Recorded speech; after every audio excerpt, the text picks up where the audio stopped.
don't know who put up today's program, or whether Papa himself asked to be in there, but I have been to so many occasions where we celebrate people and they sit down the entire day and people just speak to them and say words of praises to them and all that.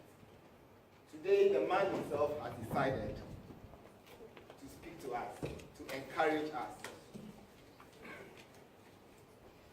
to give us an opportunity to learn from him. Please, help me with a huge round of applause to welcome distinguished Toastmaster Papa guest to give us the first word of today.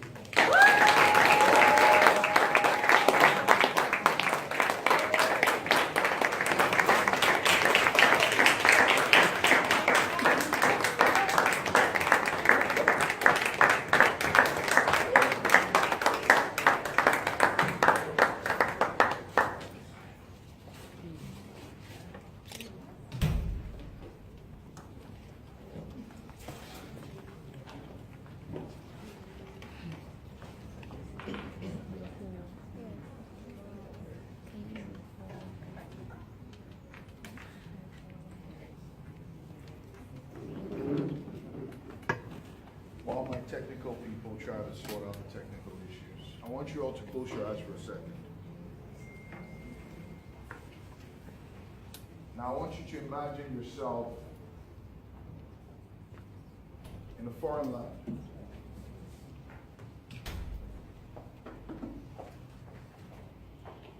Don't listen to anything else you hear but the sound of my voice. Now you see a foreigner who comes up to you. The person knows nothing about you, they've never met you before. They don't know what to expect. Now they realize that you're not from the place where they are, so they ask you, where do you come from? Ghana, you reply. Then they chuckle. And the next thing they ask amazes you. What is it like in Ghana? Do you swing in trees? Do you live in caves? How did you get to this country? Did you swim? Or did you come by canoe? Now hold on a second. Before you get angry, before you start to feel offended, before you start to feel like something is not right, I want you to quietly answer this question for me, with your eyes still closed. When was the last time you made an active effort to promote your country? When was the last time you made an active effort to promote the quality products that are made in your country? When was the last time that you made Ghana proud?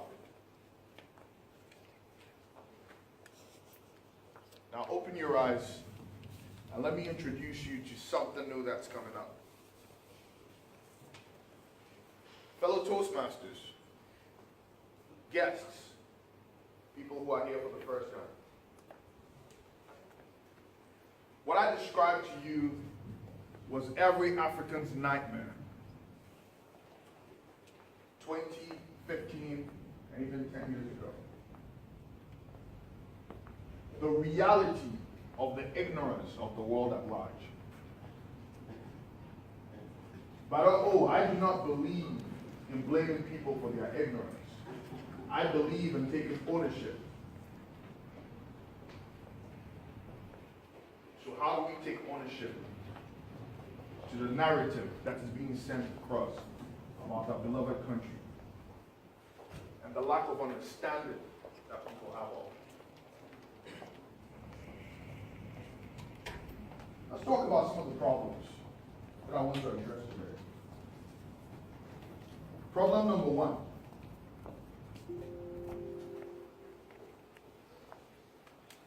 A lot of people would rather buy a cocoa, which fetches you less value than your chocolate, which is one of the best in the world.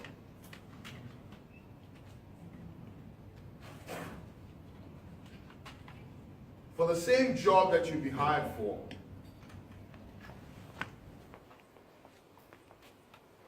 certain people from certain countries will be paid maybe 10 times more because you don't have as much of value. Your own brothers and sisters would rather import products that you sell right next to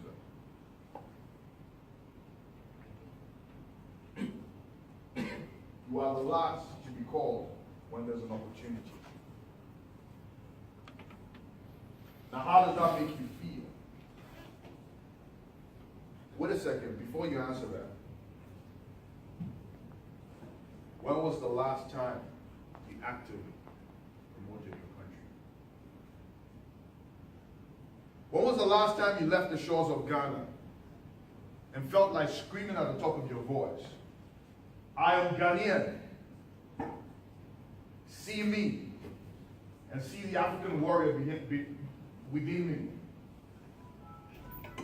When was the last time you put on that dashiki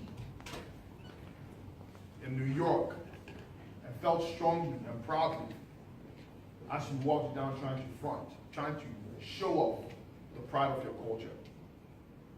When was the last time you went to a business seminar with that kinte, showcasing the rich culture that is shown in your country? Ladies and gentlemen, there's a storm coming. And you and I will have to decide how the tide is going to turn. But there's an opportunity with every tide. An opportunity to rise and soar, or an opportunity to drown. Imagine if the world came to our shores every day to get a piece or a taste of Ghana chocolate. Imagine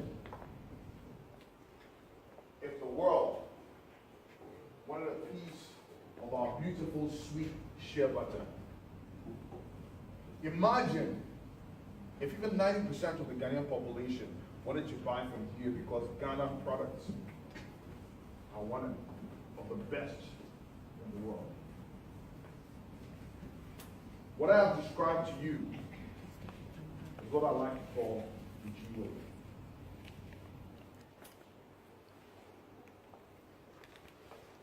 Let me talk about my U.S. experience.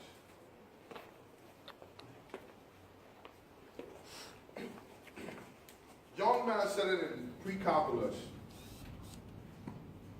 happening to be tired one day, so dozing off a little bit, like any young man would do in class when the class is getting boring. My professor decides to pick on me and says, look at these Africans. You come over here and we work the night shift. Like it's the best thing we've ever done. And the whole class bursts out laughing. That was his perspective. After all the Africans and all the Ghanaians he had seen in this country were people who came working in restaurants, cleaning the floors, and didn't do more than that. So that was his perspective. Fast forward to Korea, where one of the most popular brands of chocolate is called Ghana. And yet most of the people who eat that chocolate do not even know the existence of the country you live in. Let alone that just a little bit of the Ghanaian rich cocoa exists in it. When was the last time any of you even gave a souvenir of chocolate to somebody and said, hey, with pride, this is from Ghana? There is a total lack of pride in our diasporans, half of which say, I do not want to come home, and prefer to call themselves other beings than call themselves Ghanaians. We have a huge importation problem, and there's a huge lack of confidence in local product.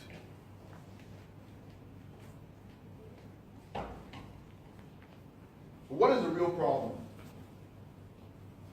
a misconception of value, a lack of understanding and content to sell, a lack of pride for local content, a lack of understanding of our culture.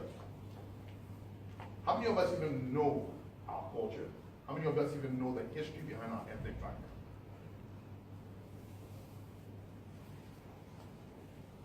A lack of realization of the market potential, which others use to their benefit. So what's the solution? It's something I like to call the Gwave.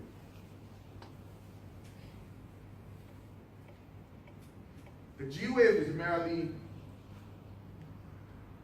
an active collection of campaigns geared to promote all the strong values, the culture, the products, the people that showcase the power of Ghana. The colors of the Gwave are not your regular red, gold, green, because we believe that it's time we stop flaunting our misery and our blood. Yes, our ancestors are bled. And yes, we are a rich continent. But it's time that the world saw for the resources that we have. And so our colors are green, gold, red. And I want you to think of this movement because it's for all of us to start to let people realize the quality in our products, the quality in the people that we have, and the quality in our culture. Hence, deriving the benefit of increasing perceived value of what we have within this country. I guarantee you, if you come on this journey with me, the next time that you step off a plane and say I'm from Ghana, you will be hailed and not sneered at. This is Ghana. This is the Akwaba town. And ladies and gentlemen, I just introduced you to the Gwave. Mr. Toastmaster.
It is your day, I suppose.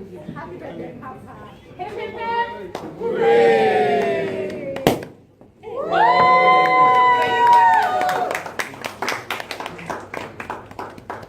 Hip, hip, hip! Hooray! Hip, hip, hip! Hooray! That's right, that's right, that's right. Thank